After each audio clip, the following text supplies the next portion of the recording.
Pour le groupe Les Républicains et pour 2 minutes. Monsieur le Président, merci. Ma question sera laissée à Monsieur le ministre de l'Intérieur, que je salue. Puis ensuite, pendant le déjeuner, je trahis un secret, on m'a téléphoné, c'est Madame Ségolène Royal. Puis ensuite, Monsieur Vidalis. Et finalement, ça sera Madame Pompili, que je salue. Le 9 septembre dernier, Anne Hidalgo a décidé de fermer les voies sur berge de la rive droite de la Seine. Au mépris de la concertation, malgré le refus des riverains, malgré l'avis défavorable de la commission d'enquête, la maire de Paris a passé outre. Drôle de conception de la démocratie. Le comité régional de suivi d'évaluation des impacts de la piétonisation des voies sur berge, rive droite, a rendu un deuxième rapport d'étape. Ses conclusions sont cinglantes. La fermeture des voies sur berge vise à diminuer le trafic automobile, mais elle renforce sur les quais et les rues situées aux alentours. Sur Paris intramuros, on constatait une baisse régulière du trafic depuis 15 ans.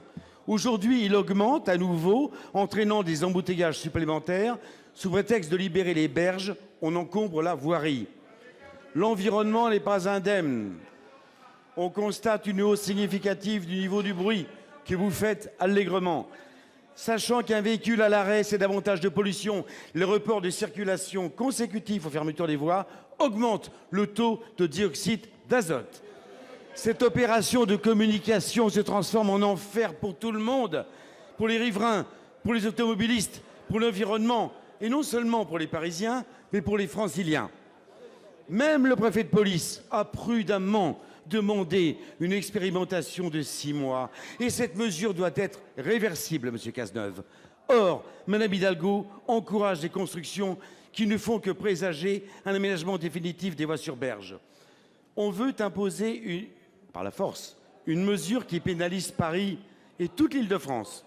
Je demande au ministre de l'Intérieur, par la voix de Mme Pompili, ce qu'il envisage de faire dans un dossier géré du début à la fin de manière irresponsable, de manière sectaire. Pour vous répondre, ce sera Monsieur Vidalis, Monsieur Charon, le secrétaire d'État en charge des transports. Merci, Monsieur le Président. Je conçois, Monsieur Charon, mais celle-ci est petite, que c'était une semaine de grande surprise, et donc c'est moi qui vais vous répondre.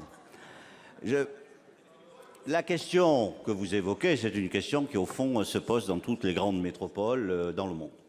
La congestion de ces métropoles par les véhicules automobiles et les conséquences sur la santé publique. Personne ne peut s'exonérer de répondre à cette question des milliers de morts chaque année. Il y a des réponses qui sont différentes. Certaines sont beaucoup plus abruptes que celles que vous évoquez, avec des péages urbains, d'autres avec des interdictions. Et puis, notre responsabilité collective, c'est évidemment en face de développer le transport collectif parce que c'est une réponse qui est nécessaire. C'est un débat qui appartient à l'affrontement démocratique.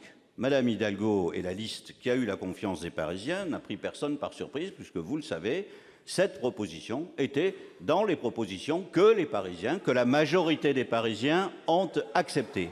Et Madame Hidalgo et la majorité n'a fait que mettre en œuvre ce à quoi ils s'étaient engagés. Je crois que ça mérite qu'on le rappelle. Alors depuis, il se déroule, je dirais, un débat. Chacun veut désigner ses propres experts, prendre des initiatives qui sont parfois singulières, car je veux quand même, pour que le dossier soit complet, rappeler qu'il y a un amendement qui a tout simplement prévu, pour répondre à cette situation, de transférer la compétence voirie à la présidence de la région.